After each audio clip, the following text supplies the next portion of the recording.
வணக்கம், நான் உங்க கணபதி பேசுறேன். இது வந்து இன்னியோட மார்க்கெட் அப்டேட். நம்ம லாஸ்ட் ஃப்ரைடே வந்து பார்த்திருந்தோம், மார்க்கெட் கொஞ்சம் வந்து கால் ஆப்ஷன் நல்லா ஏறிட்டு இருந்துச்சு. இன்னைக்கு பாத்தீங்கன்னா கொஞ்சம் மார்க்கெட் டவுனா இருக்கிறதுனால வந்து கால் ஆப்ஷன் கம்மியாயிட்டு புட் ஆப்ஷன் வந்து ஜாஸ்தி ஆகிட்டு போயிட்டு இருக்குது. ஸோ நம்மளோட கரண்ட் லாஸ் பாத்தீங்கன்னா ஃப்ரைடே அன்னைக்கு கொஞ்சம் நல்லா பாசிட்டிவா தான் இருந்துச்சு. நம்ம ப்ராஃபிட்ல இருந்தோம். நம்ம அப்ப ப்ராஃபிட்ல இருந்தோம். பட் ஆனால் இன்னைக்கு வந்து மார்க்கெட் கொஞ்சம் டவுன் ஆயிருக்கிறதுனால வந்து எனக்கு அப்படியே வந்து ரிவர்ஸ்ல வந்திருக்குது. -3000 லாஸ்ல இருக்கோம் நம்ம இப்போதைக்கு.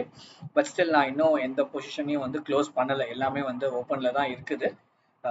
நமக்கு இந்த 3rd அக்டோபர் தான் இப்போ ரீசெண்டாக முடிய போகிறது ஒன்று. பட் ஆனால் அதுக்கு இன்னும் ஒரு 2 days டைம் இருக்கு, டியூஸ்டே அண்ட் தேர்ஸ்டே. நம்ம பார்ப்போம் மார்க்கெட் எப்படி போகுது அப்படிங்கிறத பார்த்துட்டு நம்ம இதை வந்து செல் பண்ணிக்கலாம். பட் இப்போதைக்கு நம்ம லாஸ்ல தான் இருக்கோம்.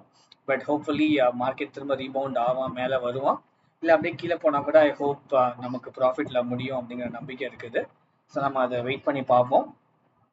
இது ஒரு சின்ன அப்டேட் தான், அதனால வந்து இது ஃபர்தராக ஒன்றும் இல்லை பெருசாக டிஸ்கஸ் பண்ணுறதுக்கு. ஏதாச்சும் இருந்துச்சுன்னா கண்டிப்பாக நான் அடுத்த வீடியோ அப்லோட் பண்ணுறேன்.